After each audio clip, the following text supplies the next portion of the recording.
জীবনটা আমার বড়ই কষ্টের। খুবই কষ্ট করে ছোটবেলা থেকে এই পর্যন্ত এসেছি, মানুষের অনেক অপবাদ অপমান সহ্য করে। Good morning, welcome back to our channel blogger অনুমিতাতে তোমাদের সবাইকে জানাই অনেক ভালোবাসার অনেক স্বাগত। আই হোপ তোমরা খুব ভালো আছো, সুস্থ আছো, আর আমিও ভালো আছি। আর আমিও অনুমিতা, সুন্দরবনের একটা ছোট্ট গ্রাম থেকে। তো এখন আমি বসেছি মেশিন নিয়ে, কারণ অনেক দিন থেকেই ভাবছি যে মেশিন কিনবো একটা, কিন্তু আমার কাছে যেহেতু টাকা নেই, আর এই মেশিনটা হচ্ছে আমার মায়ের মেশিন। তো মায়ের মেশিন হওয়ার কারণে এই মেশিনটার বয়স মিনিমাম 36 বছর বয়স হবে, মানে মার যখন বিয়ে হয়নি তখনকার মেশিন। তো মেশিনটা এমনিই ভালো, কিন্তু কোনো রকম প্রেশার নিতে পারে না। তো সেই জন্য ভাবি যে একটা মেশিন কিনবো, কারণ নিজে পায়ে দাঁড়ানোটা না খুবই জরুরি প্রত্যেকটা মেয়ের।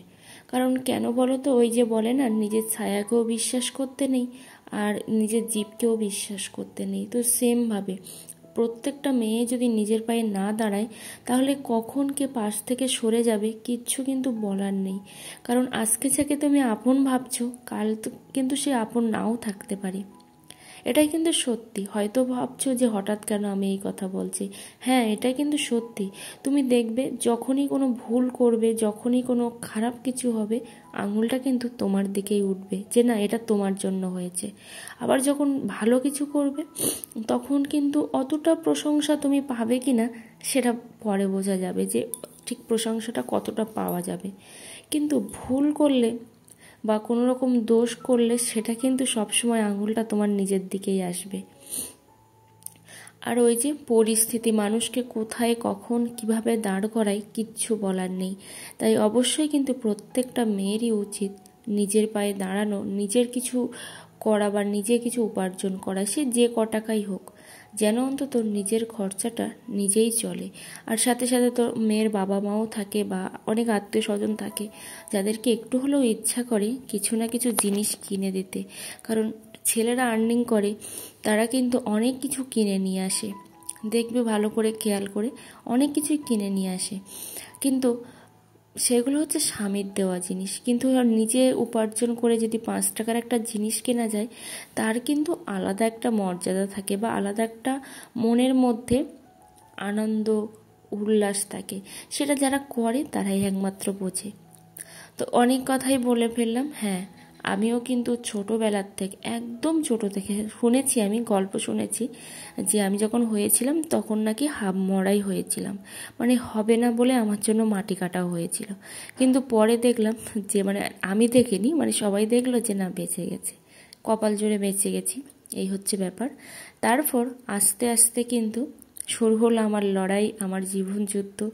অনেক মানুষের কাছে অপমান, অপবাদ, অবহেলা, গঞ্জনা সব কিছু শুনতে শুনতে শুনতে আজকে এই জায়গায় এসে দাঁড়িয়েছি। সেম কিন্তু আমার সঙ্গে হয়ে চলেছে।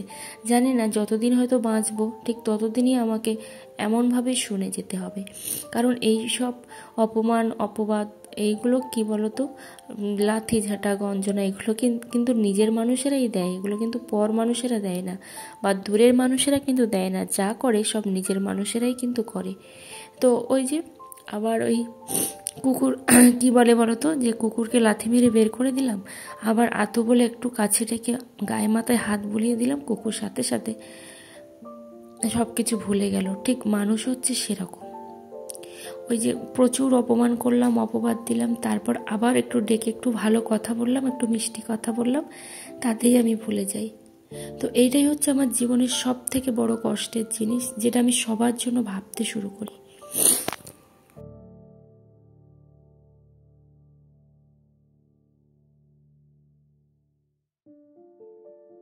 এখন তুলে নিয়ে যাচ্ছি আমি লঙ্কা, তারপরে দেখো এখন আমি উচ্ছেটা ভাজা করছি। আর এই যে মাঝখানে তেলটা দেখতে পাচ্ছ, তেলটা আমি পরের তরকারিতে দেব, সেই জন্য কিন্তু ওই উচ্ছেটা ওইভাবে রেখেছি, তেলটা সরে আসবে। তো সেই তেলের সঙ্গে আর অল্প একটু তেল মিক্সড করে দেখো এখানে আমি তরকারিটা বসিয়ে দিয়েছি, কুমড়ো আলু তরকারি। আসলে প্রত্যেক দিন এত কিছু করি, তারপরও ভাবি কই আমার জন্য কি ভাবার কেউ আছে, আমার জন্য কি কেউ ভাবছে? কেউই কিন্তু ভাবছে না, বা কেউই কিন্তু ভাবার কেউ নেই। দুনিয়াটা এমনই, তুমি সবার জন্য ভাবো, কিন্তু তোমার জন্য কে ভাববে সেটা কিন্তু কেউ জানে না। ওই যে অনেকে বলে বাবা মা ছাড়া কেউ ভাবার লোক হয় না, এটা কিন্তু সব ক্ষেত্রে ঠিক হয় না। কারণ বাবা মা ভাববে অবশ্যই, কিন্তু বাবা মা সংসারের জন্য ভাববে না, নিজের জন্য ভাববে না, সন্তানের জন্য ভাববে, সেটাই তুমি বলো না। একটা বাবা মা কতক্ষণ ভাবতে পারে? 24 ঘন্টায় তো আর 24 ঘন্টা সন্তানের জন্য ভাবতে পারে না। নিজেদের ঘুম, খাওয়া দাওয়া, নিজেদের ভালো থাকা, নিজেদের রান্না বান্না, কাজকর্ম, তাছাড়াও আরও যা কাজকর্ম থাকে সব কিছুও তো তাদেরকেও সামলাতে হয়। তাহলে কতক্ষণ বাবা মা ভাবতে পারে? তাই এই কথাটা যারা বলে, আমার মনে হয় সম্পূর্ণ সত্যি কথা বলে না। কারণ যার কষ্ট, যার দুঃখ, সেই কিন্তু বুঝতে পারে যে ঠিক আমার কতটা কষ্ট বা আমার কতটা দুঃখ বা আমার কতটা আঘাত আছে, সেটা কিন্তু সে নিজেই বুঝতে পারে। তো আমি সকালবেলা আজকে গোপালসোনা গোপুসোনাদের প্রসাদ লাগাইনি, আসলে মাঝে মধ্যে না হয়ে ওঠে না। আর প্রচণ্ড গরম পড়ছে, প্রথমে ভেবেছিলাম ভোগ দিয়ে তারপরে এসে রান্না করব, কিন্তু পরে ভাবলাম যে না, এত শরীরটাও খারাপ লাগছে আর সাথে এতটাই গরম, তার থেকে বরং আমি রান্নাটা করে নিই। তো সেই জন্য এদিকে আমি একটা ভিডিও শ্যুট করছিলাম, টিপস চ্যানেলের ভিডিওটা।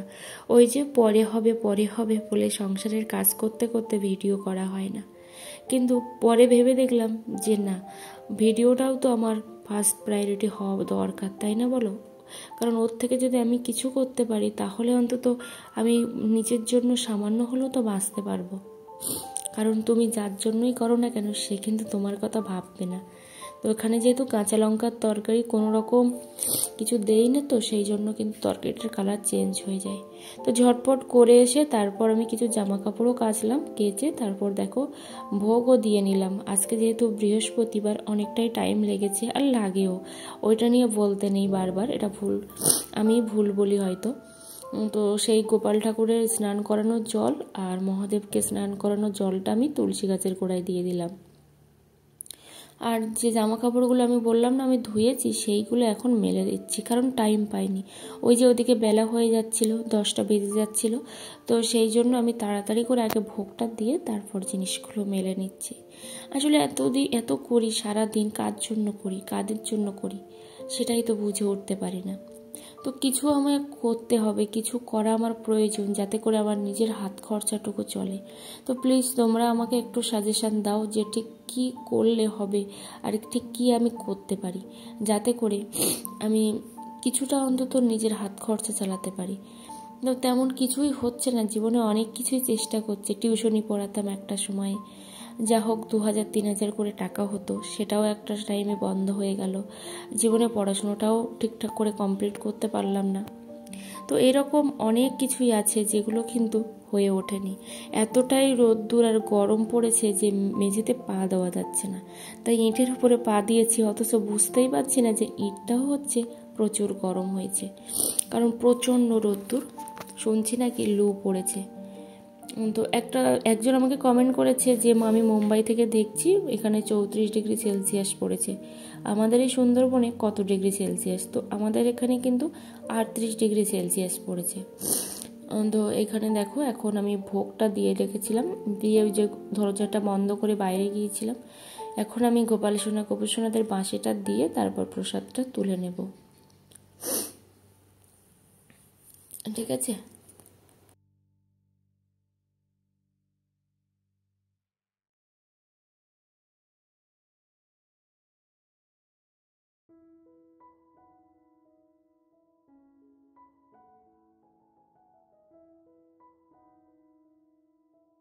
কালকে তোমাদেরকে বলেছিলাম যে এই লাল মুরগিটা পাচ্ছিলাম না, সত্যি ভীষণ কষ্টে ছিলাম যে ভগবান সব কিছুই কেড়ে নিচ্ছে এক এক করে।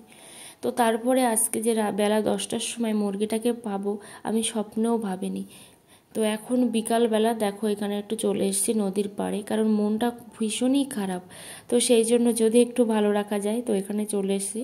এখানে দেখো রিলস বানাচ্ছে, তো আমাকে ফোন করে ডেকেছিল, তাই আমি আসলাম একটু ভালো থাকার জন্য। এখানে দেখো ভুট্টা ঝুলিয়ে রেখেছে, আর অনেক ভুট্টা হয়েছে, আর সাথে কিন্তু আমাকে একটা ভুট্টা দিয়েওছে। তো সেই ভুট্টাটা আমি বাড়ি গিয়ে ভেজে খাবো, জানি না কিভাবে খেতে হয়, তবুও খাবো। আর এখানে অনেক আলু হয়েছে, তাই তোমাদেরকে একটু দেখিয়ে দিলাম। তো গ্রামে প্রত্যেকটা বাড়িতেই কম বেশি আলু হয়, কিন্তু আমাদের খুব একটা আলু হয়নি, খুব একটা বলতে একেবারেই হয়নি। তো জামা কাপড়গুলো এখন আমি ভাঁজ করে নেব। আর যদিও আমি কোথাও ভুল ত্রুটি বলে থাকি অবশ্যই আমাকে ক্ষমা করে দিও। আর চ্যানেলে নতুন বন্ধু হয়ে থাকলে অবশ্যই চ্যানেলটা সাবস্ক্রাইব করে দিও, অল নোটিফিকেশানটি অন করে দিও নিত্য নতুন ভিডিও পাওয়ার জন্য।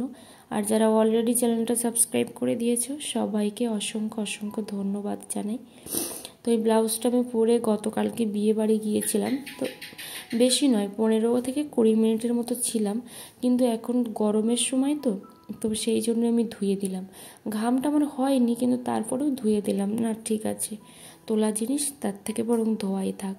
আর এই যে কুর্তিটা পরে আমি গিয়েছিলাম বালিগঞ্জে, তারপরে ওড়নাটা ধোয়া হয়েছিল, কুর্তিটা ধোয়া হয়নি, তো সেই জন্য আজকে ধুয়ে দিলাম। আসলে গরমে না আমার কিছুই ভালো লাগে না, কি ওই রান্না করতে করতেই আমার যেন মাথাটা খারাপ হয়ে যায়, কারণ এতটাই গরম। তো এখন সব এক এক করে ভাঁজ করে নিচ্ছি, আর যেটুকু আছে সেটুকু ভাঁজ করে তুলে দেওয়ার চেষ্টা করছি, যেহেতু প্রচুর পরিমাণে ধুলো পড়ে ঘরে, তো সেই জন্যই হচ্ছে একটু ভাঁজ করে রাখলে আর শোকেসের মধ্যে রেখে দিলে ধুলোটা অনেকটাই কম পড়ে, এই হচ্ছে ব্যাপার, আর কিছুই নয়। তো আমাদের লাইটের ভোল্টেজটা দেখতে পাচ্ছ একেবারেই অন্ধকার হয়ে গেছে। তো আর ভিডিওটা বড় করলাম না, এখানে এন্ড করলাম। সবাই অনেক ভালো থেকো, সুস্থ থেকো, আর সবার জন্য রইল অনেক শুভকামনা। অনেক ভালো থেকো সবাই।